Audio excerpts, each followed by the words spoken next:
Shri Venkateswara gold finance తాకట్టులో ఉన్న బంగారాన్ని విడిపించి కొనబడును. సంప్రదించండి 8499070070. పవన్ కళ్యాణ్ గారికి గుండె సంబంధిత వ్యాధి, పవన్ కళ్యాణ్ గారికి కార్డియాక్ అరెస్ట్ అని చెప్పి కొంతమంది పనికి మాలిన న్యూస్ అంతా కూడా కొంతమంది ప్రముఖ ఛానల్సే, ఏదో తాడు బొంగరం లేనటువంటి వ్యక్తులు మాట్లాడితే దాన్ని పెద్దగా పట్టించుకోవాల్సిన అవసరం లేదు.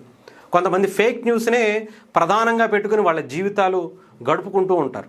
ముఖ్యంగా పవన్ కళ్యాణ్ గారి మీద ఏడుస్తూనే కొంతమంది పూట గడవటం, వాళ్ళ ఇంట్లో ఉన్న వాళ్ళందరికీ కూడా ఆ తిండి పెట్టేందుకు పవన్ కళ్యాణ్ గారిని విమర్శించడం, పవన్ కళ్యాణ్ గారి మీద లేనిపోని వార్తలు రాయటం కొంతమందికి అలవాటు, పరిపాటు, దినచర్యగా మారిపోయిందని చెప్పాలి.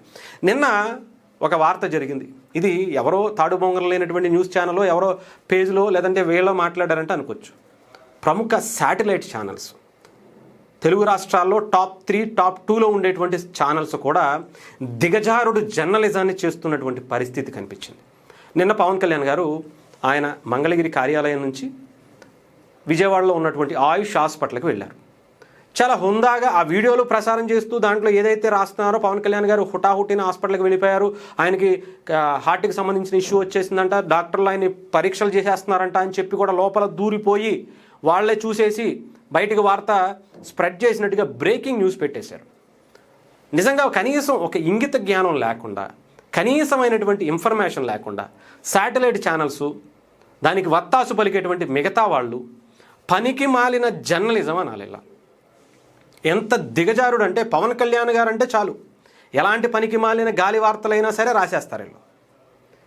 వీళ్ళకి ఒక క్రెడిబిలిటీ ఉండి సావదు, వీళ్ళ జర్నలిజానికి అసలు పనికి మాలిన ఇదే తప్ప ఒక ఇది కూడా ఉండి సావదు. వీళ్ళు అక్కడ అసలు పవన్ కళ్యాణ్ గారు అసలు విషయం ఏంటో చెప్తాను. ఫస్ట్ పవన్ కళ్యాణ్ గారి జనసేన పార్టీకి సంబంధించినటువంటి చాలా కీలకమైనటువంటి నాయకులు ఎమ్మెల్సీ పిడుగు హరిప్రసాద్ గారు పవన్ కళ్యాణ్ గారికి అత్యంత సన్నిహితులు. ఆయన పవన్ కళ్యాణ్ గారికి రాజకీయ సలహాదారు కూడా. పార్టీ పెట్టినప్పటి నుంచి, చెప్పాలంటే పెట్టక ముందప్పటి నుంచి, ప్రజారాజ్యం అప్పటి నుంచి కూడా ఆయనతో ట్రావెల్ చేస్తున్నారు. చాలా క్లోజ్ అసోసియేషన్ అయింది.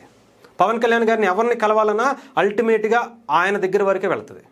అలాంటి పరిస్థితి ఉంటుంది.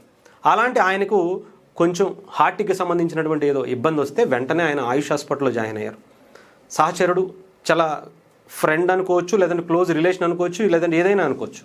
ఆయన సహచరుడికి ఇలా ఇబ్బంది జరిగినప్పుడు పవన్ కళ్యాణ్ గారు వెంటనే, ఆ పార్టీలో కీలకమైనటువంటి నాయకుడు కాబట్టి వెంటనే పవన్ కళ్యాణ్ గారు, నాదెళ్ల మనోహర్ గారు కూడా అక్కడికి వెళ్ళడం జరిగింది. విజువల్స్లో చాలా క్లియర్గా పవన్ కళ్యాణ్ గారు చాలా ఎనర్జీగా పరిగెట్టుకుంటూ నడుచుకుంటూ వెళ్తున్నటువంటి పరిస్థితి కూడా కనిపిస్తుంది. అయినా కూడా మరి ఏం వార్తలో అసలు ఏదో అదేంటో గతంలో పాత సినిమాల్లో కొన్ని సినిమాల్లో ఉండేది, ఆ వ్యక్తి లోపల ఆపరేషన్ జరుగుతుంది, ఆయన పని సీరియస్ అంట అని చెప్తారు, ఆయన మాత్రం నడుచుకుంటూ వస్తూ ఉంటారు. ఇలా కెమెరామెన్ గంగతో రాంబాబులో అసలు వార్త ఏంటి, కొసరు వార్త ఏంటి అనేదాన్ని పవన్ కళ్యాణ్ గారే చేశారు. ఇలాంటి పనికి మాలిన వార్తలు నిజంగా ఆంధ్రప్రదేశ్లో చేస్తున్నారు కాబట్టి ఆయన అప్పుడే చేసి చూపించుంటాడేమో. కాకపోతే తిరిగి పవన్ కళ్యాణ్ గారి మీదకే వదిలితే జనాలు ఓస్తున్నారు ఒక్కొక్కరి మీద. ఇదేం పనులు రా బాబు, ఎంత దిగజారుడు పనులు చేయాలా, బ్రతకడానికి ఏదో ఒక వార్త, ఏదో ఒక సెన్సేషన్ క్రియేట్ చేసుకోవాలా, బ్రతకడం చేత కావట్లేదా, ఏదైనా అడుక్కునే తింటే కూడా రోజుకు 1000 రూపాయలు వస్తున్నాయి కదా, వాళ్ళకి కూడా బాగానే ఉంటుంది కదా, ఆ పని ఎంచుకోవచ్చు కదరా అని కూడా చాలామంది ఇప్పటికే వాళ్ళు చేసినటువంటి వీడియోలు కూడా డిలీట్ చేసేసుకున్నారనుకోండి. ఎందుకంటే తిడతారు కదా, మామూలుగా ఉయ్యట్లేదు కదా. అందుకనే ఇప్పుడు వాళ్ళన్నీ కూడా మూసుకొని ఇంట్లో కూర్చున్నటువంటి పరిస్థితి.